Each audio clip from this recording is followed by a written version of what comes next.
अब हम सॉल्व करेंगे क्वेश्चन नंबर 9। ठीक है, क्वेश्चन 9। ठीक है, अब इस क्वेश्चन 9 में क्या दिया है आपको कि ट्रायंगल एबीसी है, कोई भी ट्रायंगल एबीसी है।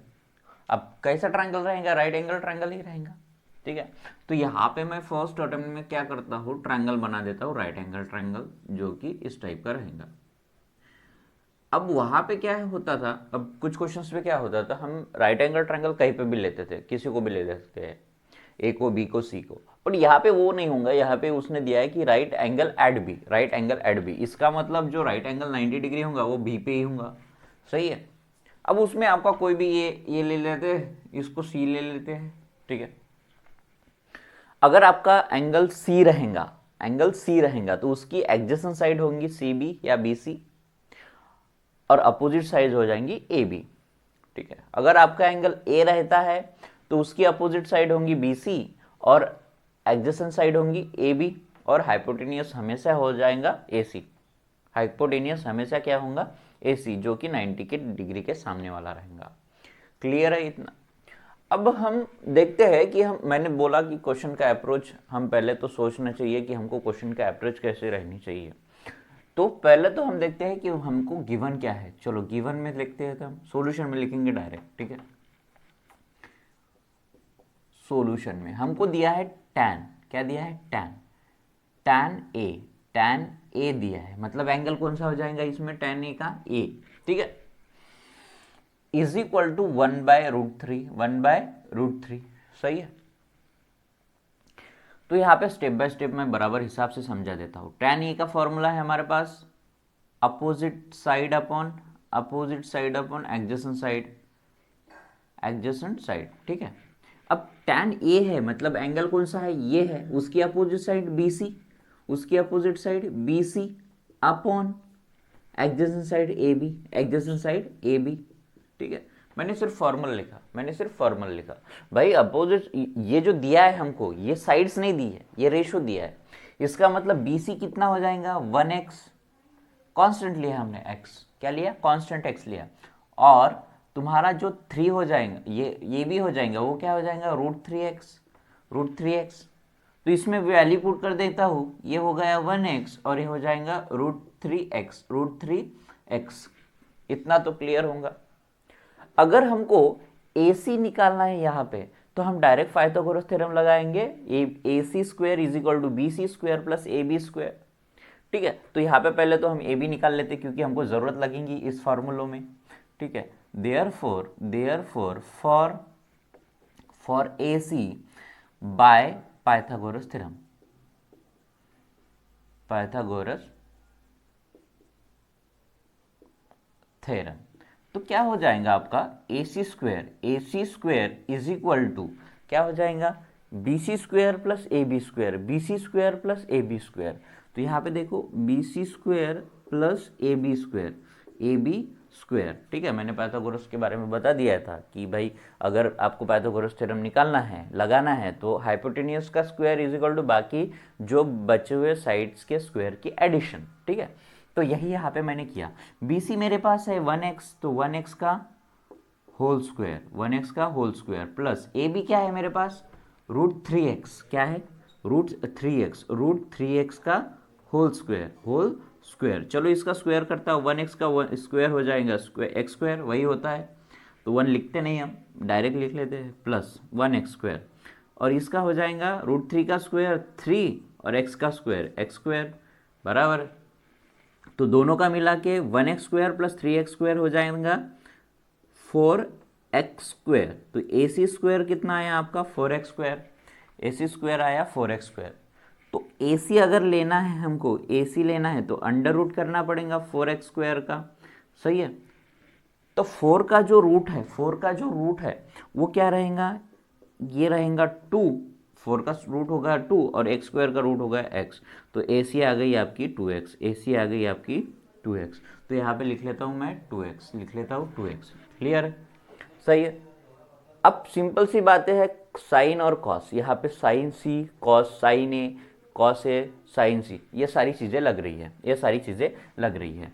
तो चलो स्टेप बाय स्टेप सॉल्व करते हैं। तो पहले इसमें हमको क्या क्या लग रहा है वो निकाल लेते हैं। चलो क्या लिखेंगे, sign A cos C plus cos A sign सी, ठीक है। तो 1/1 मैं देखता हूँ साइन ए, साइन का फॉर्मूला है हमारा अपोजिट अपॉन हाइपोटेनियस, कॉस का फॉर्मूला है हमारा एडजेसेंट अपॉन हाइपोटेनियस, ठीक है। तो स्टेप बाय स्टेप सारी चीज़ें निकालूंगा, इसमें वैल्यू पुट कर दूंगा लास्ट में, ठीक है। तो देखो साइन ए, अब थीटा कौन होगा इसमें ए, तो ये एंगल थीटा हो जाएगा, बराबर है, एंगल बन जाएगा। तो उसके हिसाब से अगर फॉर्मूला लिखो, क्या लिखो, अपोजिट अपॉन हाइपोटेनियस, तो अपोजिट साइन ए की अपोजिट सी बी, क्या है सी बी या बी सी अपॉन हाइपोटेनियस है ए सी, तो ये हो जाएगा 1x अपॉन 2x, तो x कैंसिल, तो बचा 1/2, क्या हो जाएगा आपका साइन ए की वैल्यू 1/2। फिर आती है कॉस सी की वैल्यू, क्या है फॉर्मूला एडजेसेंट, क्या है एडजेसेंट अपॉन हाइपोटेनियस, क्लियर है। देखो आपको फॉर्मूले पता होनी चाहिए, मैंने पिछले वाली वीडियो में अपने फॉर्मूले डाले हैं जिसमें कि आपको साइन का, कॉस का, टेन का, सारी चीज़ें पता हो जाएंगी। तो आपको अगर पता नहीं होगा तो वो वीडियो आप देख लीजिए, ठीक है। अगर आपके पास कॉस सी निकालना है तो एडजेसेंट अपॉन हाइपोटेनियस फॉर्मूला है, तो सी एंगल बन जाएगा, अभी यहाँ पे ये एंगल बन जाएगा। एडजेसेंट साइड कौन सी है, बी सी है, तो ये बी सी लिख लेता हूँ यहाँ पे, बी सी अपॉन हाइपोटेनियस ए सी, बी सी अपॉन ए सी। तो बी सी कितना है दोस्तों, बी सी है 1x अपॉन एडजेसेंट हाइपोटेनियस हो जाएंगे 2x, x कैंसिल, बचा 1/2, तो कॉस सी की वैल्यू आ गई 1/2, क्या आएगी 1/2, ठीक है। तो फिर आते हैं cos A is equal two adjacent upon hypotenuse, formula वही रहेगा, बस आपका एंगल चेंज हो रहा है। देखो कॉस ए, अब ये यहाँ पे सी था पर यहाँ पे क्या बन गया है, ये एडजेसेंट साइड कौन सी है, ए बी, एंगल ए की एडजेसेंट साइड ए बी, ये देखो ये एडजेसेंट है ए बी अपॉन हाइपोटेनियस ए सी, बराबर है। ए बी की वैल्यू क्या है, ए बी की वैल्यू है √3x और हाइपोटेनियस है हमारा 2x, क्लियर है इतना। अब ये होने के बाद हम क्या करते हैं, ये x कैंसिल कर जाएंगे और cos a की वैल्यू आ जाएंगे √3/2, क्या आ जाएंगे √3/2, इतना क्लियर है। अब cos a हो गया, अब sin c निकालेंगे, क्या निकालेंगे sin c का फॉर्मूला देखो क्या लिखेंगे, sin c is equal to opposite upon hypotenuse. फॉर्मूले देखो, फॉर्मूले आपको साथ साथ वीडियो में फॉर्मूले भी बताते चलूंगा, जिसके आपके फॉर्मूले भी लर्न हो जाएंगे और आपका क्वेश्चन भी बनता जाएगा। तो देखो आपके पास अपोजिट साइन सी, अब ये एंगल सी बन जाएगा, एंगल सी की अपोजिट साइड तो कौन हो गई ए बी, तो लिख लिया मैंने ए बी, और हाइपोटेनियस हो गई आपकी ए सी, तो ए सी लिख लिया मैंने। ए बी कितना है आपका √3x है, क्या है √3x है, और हाइपोटेनियस है आपका ए सी 2x है, तो x कैंसिल और आपकी वैल्यू बन जाएंगी √3/2, ठीक है। अब ये सारी जो वैल्यू हमने निकाली है वो हम काय में पुट करेंगे, हम इस फॉर्मूले में पुट करेंगे, बराबर है। तो देखो फॉर्मूले में क्या है, फॉर्मूला क्या है, फॉर्मूला है आपका sign A cos C plus cos A into sine सी, ठीक है। कॉस साइन ए, साइन की वैल्यू 1/2 लिख लिया, इंटू कॉस सी की वैल्यू 1/2 वो भी लिख लिया, ठीक है, प्लस कॉस ए की वैल्यू √3/2 वो भी लिख लिया, क्या है बाद में मल्टीप्लाई, ठीक है। साइन सी की वैल्यू है √3/2, क्लियर है इतना। अब इसको सॉल्व करेंगे, ठीक है। अब इसको सॉल्व कैसे करते हैं, देखो अब हमको बॉडमास रूल पता है, हम पहले क्या करेंगे, मल्टीप्लिकेशन सॉल्व करेंगे, बराबर, बॉडमास रूल से पहले bracket of division, multiplication, addition, subtraction, इस टाइप का रूल होता है, रूल से सॉल्व करना है।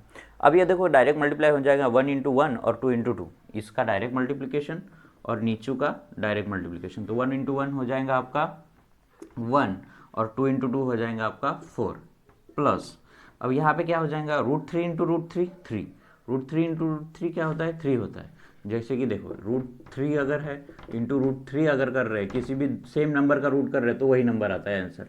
क्या आता है? वही नंबर। तो वही यहाँ पे लिखा मैंने। और यहाँ पे 2 इंटू 2 4, 2 इंटू 2 4।